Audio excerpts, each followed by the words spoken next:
Ne duhet kujtojmë që i vjedhja, grabitja jonë ka fillu këtu me 17 nënor 1944, kur hynën Qiban komunista, mendimin e Jugoslave, mendimin e Serbe, e shiten Kosovën, e shiten interesin e Shqipërisë. Sot protestohet për gjithë viktimat e komunizmit. Sot për gjithë viktimat e burgjeve staliniste në Shqipëri. Sot protestohet për gjithë shqiptarët që janë pranë në kufi. Sot protestohet për ato që thynen në embargo në vitin 92-93 dhe ndihmunin makinën ushtarake të Miloševićit.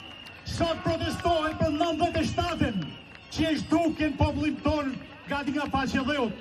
Sot protestohet për gjithë ato sipërmarrjet paralizume, për koncesionet e paralizume, për shëndetësinë që ja kanë zhvat. Sot protestohet për tunelet që nuk i kanë hap, apo ato që i kanë grabit. Sot protestohet për të fundit për rjollin, për tokat tona që për e marrin para durve tona. Sot protestohet për Zvernesin. Problemi jonë është shumë i thellë. Nuk është çështje që këto do ikin, se këto do ikin nga qeveria. Po problemi është brapa, fatura që duhet paguajmë. Dhe ne duhet bëjmë smos, që kjo bëjmë me kuptu se këtu reformimi një shteti të ri, reformimi i tij do të sjellin një president, jo buratin, po një president të vërtet. 2, një parlament që do të punojë për Shqipëri. 3, shërbime sekrete. Ne duhet bëjmë qëndrimin tonë për këtë flamur. Ky është amanetit parve, ky është flamuri Gjergj Kastriotit Skënderbeut. Ne duhet presim shembullin e tij. Ai na ka bashku.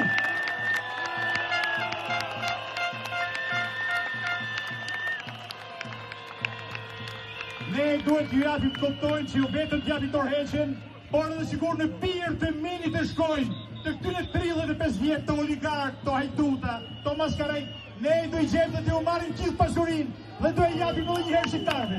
Zotje me kohë shqiptim, rojë shqiptarë. Shqiptarët e kanë të qartë tashmë se kjo qeveri është në ikje dhe gjithë kjo klasë politike e korruptuar, kjo klasë politike qibanësh e thellësisht anti-shqiptare që e kanë qenë në dakordsi, në harmoni, në sinkron njëri me tjetrin, na kanë quar në këtë pikë ku shqiptari shikon dhe tokën që ka poshtë këmbëve dhe mendon 2-3 herë nëse është e tija. E kanë të qartë se kjo klasë politike tashmë e falimentuar do ikë, por problemi dhe pyetja që bën shqiptarët sot është me çfarë pasojesh.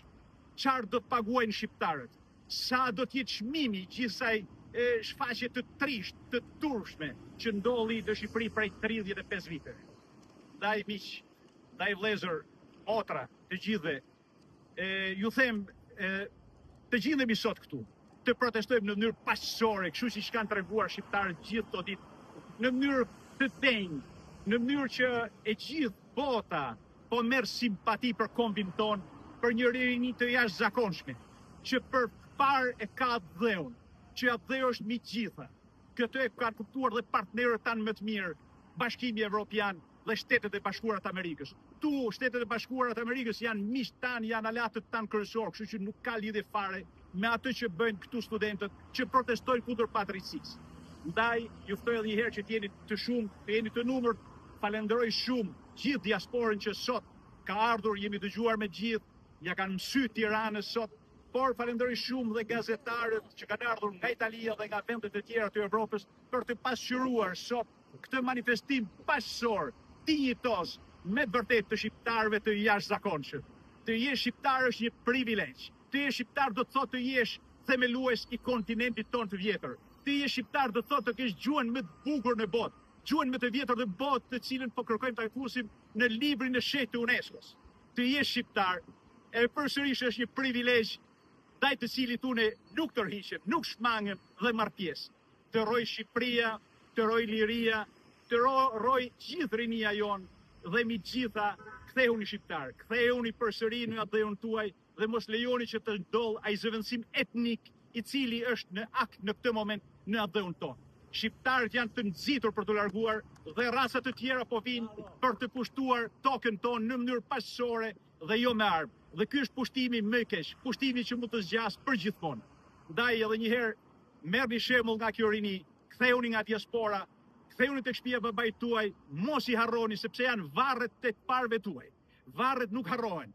Nuk harrohet e shkuara jon, nuk harrohet e kultura jon. Jemi të parët e Evropës, themelues të saj. Zoti e bekofshi Shqipërinë dhe shqiptarët. Ju dua shumë.